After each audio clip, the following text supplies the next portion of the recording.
subscribers. My camera's not working. And I would ask if you have any ideas for the next videos, write them in the comments. Thank you very much. Yeah, we're gonna do. Who would win in a fight? A great white shark or a saltwater crocodile? The legendary great white shark is a cartilaginous fish of the shark, which is confused with the bottom of the ocean. The saltwater crocodile have a body length between 16 and 23 feet, and they weigh between 882 to 1,543 pounds, with males being much larger than females. They are grey or brown in color, and they have a broad, heavy-set body with a large head. Their jaws are strong, and they have short, strong limbs. They have ridges that run from their eyes to their nose, and this is particularly prominent in older animals. Saltwater crocodiles have a valve that seals off the mouth from the throat, and this enables them to open their mouth while they are underwater. However, they cannot eat their prey underwater, as swallowing would allow water into their throat, so they either have to drag their prey onto land or raise their head above the water to swallow. Distribution and habitat. The distribution area of the great white shark is very extended. It can be found in tropical coastal waters, as well as temperate and even cold. It is commonly found on the coasts of North America, dominance, and the females are in the lead. But among all, large individuals dominate the small ones, and the residents of the group for a long time dominate the newcomers. This shark is active both day and night. Interestingly, they jump out of the water sometimes to look at the surroundings and look for prey. They are not aggressive with their own species, but if they feel threatened, they may bite the antagonist as a warning. Most people expressly fear the great white shark and consider it a man-eater predator. Definitively, it is a powerful, aggressive, and efficient predator, but it has no preference for humans. The attacks usually happen because the shark confuses a person with prey, and as a consequence, they give a test bite. But it is unlikely that it keeps eating once it finds that it is not its usual food.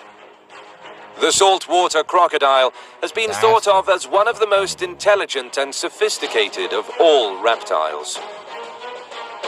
Their barks are a way of communicating with one another.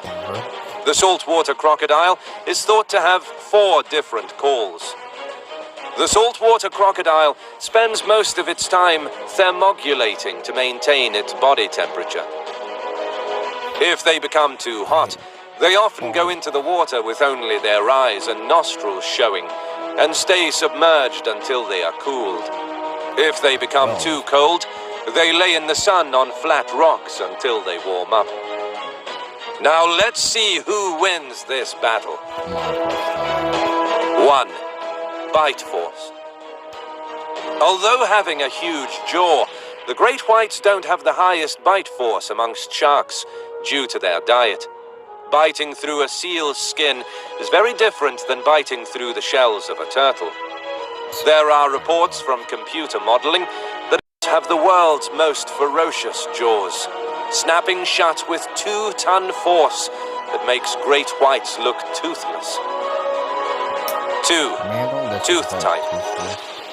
Again, due to their usual prey types, crocs and sharks have very different types of teeth.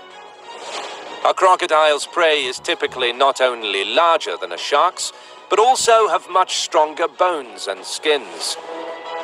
A croc's teeth, therefore, not only needs to be able to tear flesh off the wildebeest through death spin, but also needs to be strong enough to crush the thick leg bones of these mammals. A great white shark, on the other hand, does not need to crunch such bones. Great white sharks tear flesh off their prey by biting and thrashing their head, and their serrated teeth are more mechanically similar to a saw than a dagger. Their teeth are not actually designed to brace huge pressure, as they are replaceable.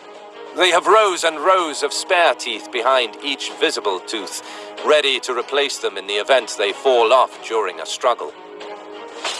3. Armor. What the? A GWS's delicate skin was not designed for withstanding a couple of tons of penetrating forces. On the other hand, a Salty's prehistoric armor looks a bit more weatherproof. 4. Jaw size.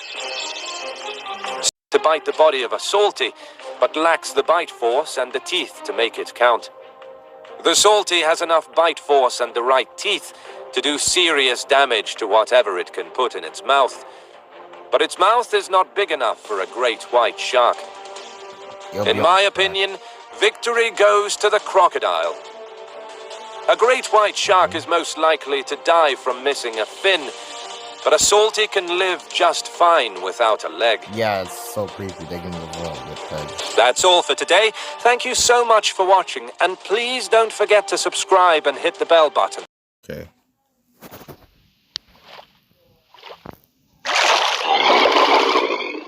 Great white shark. Okay, there we go.